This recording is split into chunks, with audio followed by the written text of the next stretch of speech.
Hey there everyone. Recently I got my hands on one of the new Sawyer water filters. This is the S2. They have the S1, the S2, and the S3. And I kind of wanted to, this isn't really a review, this is more of my initial thoughts on it. There's not quite enough information out there yet, and I haven't used this enough to do an actual review, so I'll be doing that in the future. This is kind of my initial thoughts. First off, the filter comes with this top filter, which is just like the Sawyer Mini or the Sawyer Squeeze. It's the hollow fiber filter.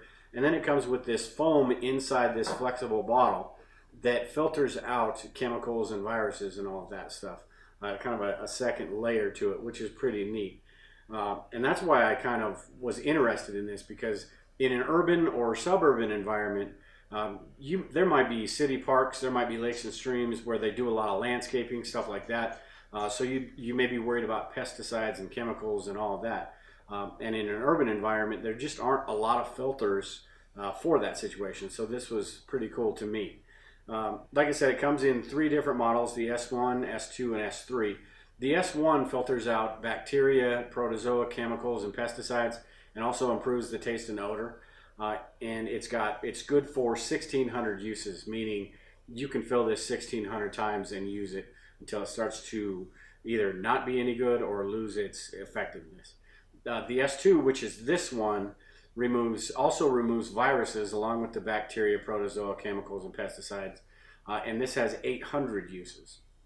The S3, which is the kind of the complete SHTF water filter, or maybe if you're planning on going to a third world country on vacation or something, this one is the heavy duty one. It removes heavy metals, viruses, bacteria, protozoa, chemicals, pesticides, and also improves the taste and odor. But it's only good for 400 uses. And by that, I mean, not this top filter. This filter is just fine, but the foam inside is only good for 400 uses, 400 times filling this up. So not a lot, but for what you need it for, it's, at least they're being honest about it, I suppose. Inside this thing right here, when you first get it, it also comes with some instructions there. It tells you how to clean it out the first time. It comes with the backwash plunger for this filter. So you just put it on this side and flush the stuff out. It also has this adapter, so you can put the adapter on the top there and then put this on, and then you can use the bottle basically to back flush the filter rather than the plunger. With the directions, they recommend that when you first get this, I've seen a couple of videos where people have talked about they get little black chunks or particles in their water.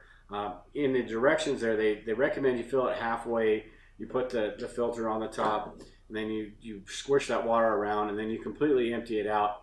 Then you fill it all the way up, do the same thing, and empty it out. That way, all the stuff when they were packaging it and all that stuff gets out of there, and you have a fresh filter. Like I said, I'm going to do a review later on with this, so after I use this a couple times, I'll let you know how well that works, but I haven't seen that.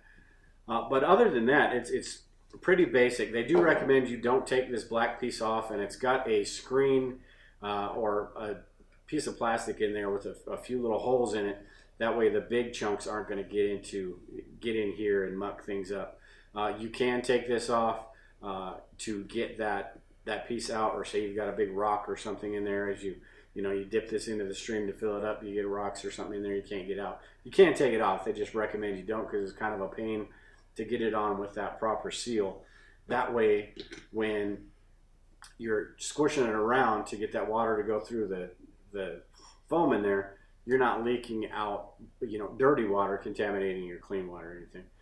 With this, you can either squeeze it straight out of the bottle like that, or you can squeeze it into another container. So maybe you've got a gallon bag or something that you want to fill up. You'd have to do 3 or 4 of these and fill that up. So all in all, it seems like a pretty cool filter. Like I said, especially in an urban or suburban area where there's just not a lot of options short of distilling your water, the Berkey, stuff like that. But in a situation, in an urban or suburban situation, this would be pretty useful. Not the easiest thing to put in a bug out bag. It's not really heavy, but it's just kind of big, and it is flexible, so you wouldn't have to worry about crushing it or anything. But like I said, in a situation where you are concerned about maybe pesticides or chemicals or anything like that, this would be a good filter. Now, keep in mind, when I say chemicals, I don't mean all chemicals. I'm not sure. I need to look at some stuff, and there needs to be more research done on these as far as what chemicals it does remove. Some chemicals, it's just impossible to get out of water short of distilling it. So I have to find out exactly what chemicals they're talking about and all of that. But all in all, it's a pretty cool little filter. The price is a little bit up there. This is about 80 bucks. But like I said, in a situation like that, it may be something that you want to look into. And also, like I said, in the near future, I'll be doing a review of this. I'm going to actually go out and use it and check it out. But until then, if you do have any questions, leave a comment below, and we'll talk to you later.